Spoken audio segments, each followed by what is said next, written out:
Olá você, seja muito bem-vindo a mais um comentário da lição. Quarta-feira, meu povo, é dia do momento hipertexto. Mas, antes disso, meu nome é Ismael e eu sou seu anfitrião da lição dos jovens. Então, pegue sua lição, pegue a sua Bíblia e me acompanhe neste comentário porque essa lição tá muito top. E ó, como eu estava dizendo, quarta-feira é dia do momento hipertexto. Ou seja, hoje é aquele dia que nós temos textos que correlacionam com o texto ou com o tema principal da semana e também temos a nossa rede semântica. Ismael, o que é rede semântica? Primeira lição do trimestre, já foi nada esse negócio. Então calma meu jovem, calma minha jovem, que eu já vou te explicar. Rede semântica nada mais é do que um joguete de palavras, uma associação de palavras, onde nós temos uma palavra-chave e partindo desta palavra-chave, nós fazemos algumas associações com outras palavras que vêm à nossa cabeça quando nós olhamos para essa palavra-chave. Muito simples, muito fácil, concorda comigo? Então, a palavra-chave dessa semana é a palavra Jesus. E aí, qual é a sua rede semântica? Quais são as palavras que você associa quando você olha para a palavra Jesus? Então faz o seguinte,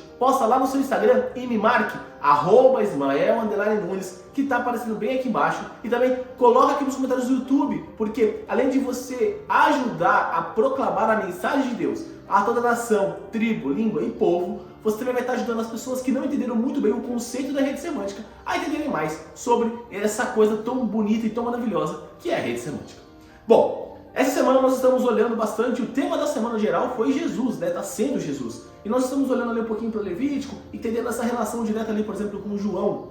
E aqui eu queria parar nessa quarta-feira para falar para vocês a importância um pouco sobre o sacrifício de Cristo. Muitas vezes nessa nossa caminhada cristã, nós deixamos de olhar para Cristo da forma que nós deveríamos olhar. Nós talvez nessa caminhada começamos a olhar Cristo como um amuleto e nos esquecemos do sacrifício que Ele fez por nós. Lembre-se, a nossa salvação custou o sangue do nosso Deus, não custou uma outra coisa. E aqui isso começa a mudar o nosso ser, porque, por exemplo, antes de você nascer, você já tinha um Salvador. Antes dos seus pais se conhecerem, você já tinha um Salvador. Antes dos seus avós se conhecerem, você já tinha um Salvador. E quando nós começamos a olhar para isso, nós começamos a entender a importância do sacrifício de Cristo para nós. Mesmo muitos e muitos anos antes de eu nascer, eu já tinha um Salvador. Eu já tinha alguém que tinha morrido por mim, alguém que morreu pelos meus pecados, e a mesma coisa se aplica a você. Então, quando nós olhamos para o poder do nome de Jesus, nós olhamos para a importância do nome de Jesus, nós não podemos deixar isso menor do que ele é, porque isso é grandioso.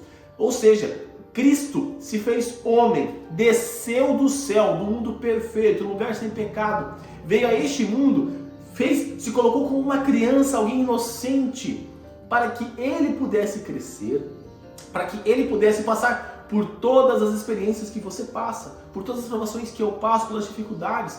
Cristo entende quem nós somos, Cristo passou, foi tentado em tudo, mas ele não pecou. Então, aqui é um ponto importante para nós olharmos para essa nossa caminhada e olharmos em que ponto nós olhamos para Deus.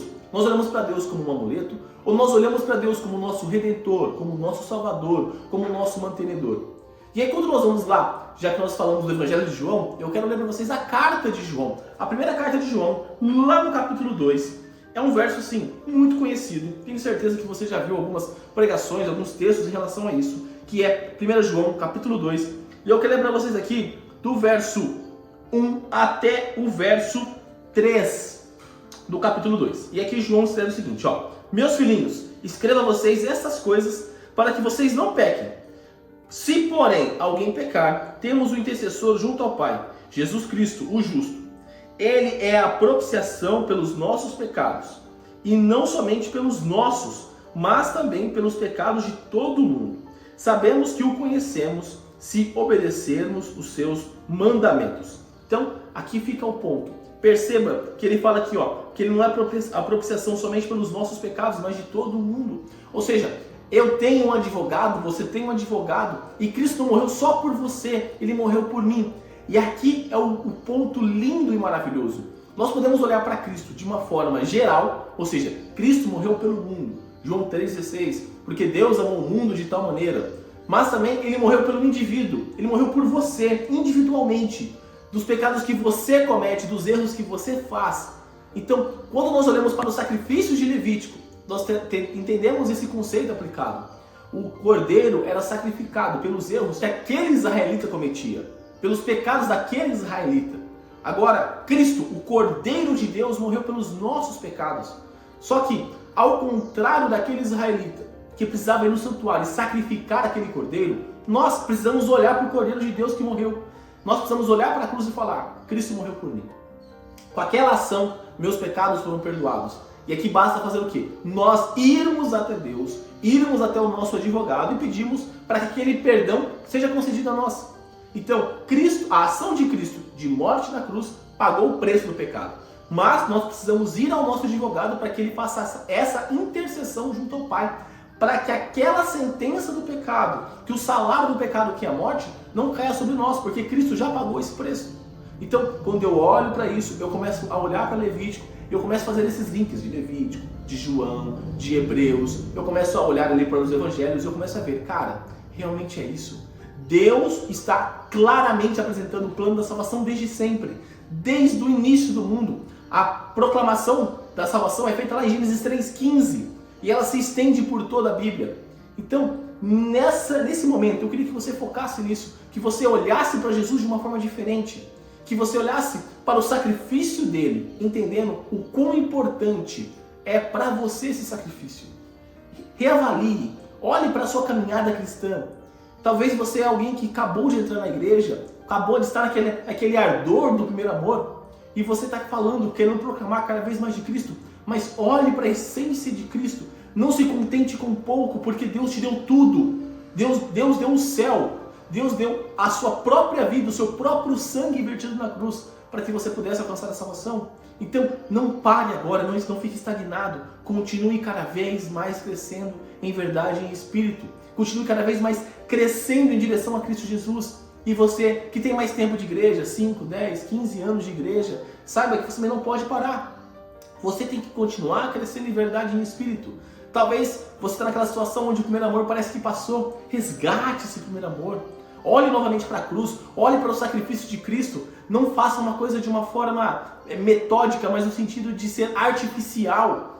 Faça de uma forma metódica, mas de uma forma emocional, racional. Faça na essência de Cristo, porque a ação de Cristo não foi metódica, mas não foi artificial. Foi uma ação de amor. Cristo apresentou desde o princípio de tudo como seria o seu sacrifício. E ele cumpriu palavra por palavra, ação por ação, por você, por mim, para que nós pudéssemos hoje alcançarmos a salvação. A salvação que só existe em nome dele, a salvação que só existe através desse sacrifício dele, da intercessão que ele faz no santuário celestial. Então, é importante nós olharmos para esses aspectos e não pararmos na caminhada. Nós não podemos olhar para Cristo como um amuleto. Nós precisamos olhar para ele como o nosso Senhor, o nosso Salvador, o nosso Redentor, aquele que desceu do trono de glória e veio a este mundo cheio de pecados e morreu por nós, quando nós ainda éramos pecadores. E neste momento, eu convido você a fechar os seus olhos e orar comigo. Querido amado Deus, obrigado, Pai, por mais um dia. Obrigado, Pai, pela oportunidade que o Senhor nos dá de estarmos vivos, meu Pai, e de estarmos na sua santa presença. Pai, nesse estudo de hoje, meu Pai, nos aprofundamos um pouquinho mais a olharmos de uma forma diferente para o Senhor, Pai. A olharmos do Senhor na essência de quem o Senhor é, Pai. Deus. Na essência de quem o Senhor é, o nosso Salvador, o nosso Redentor, meu Pai. Pai, nos auxilie a cada vez mais olharmos para o Senhor e não olharmos o Senhor como um amuleto, e sim como o nosso Deus, meu Pai. Porque nós podemos correr o risco de deixarmos menor o Teu sacrifício, meu Pai.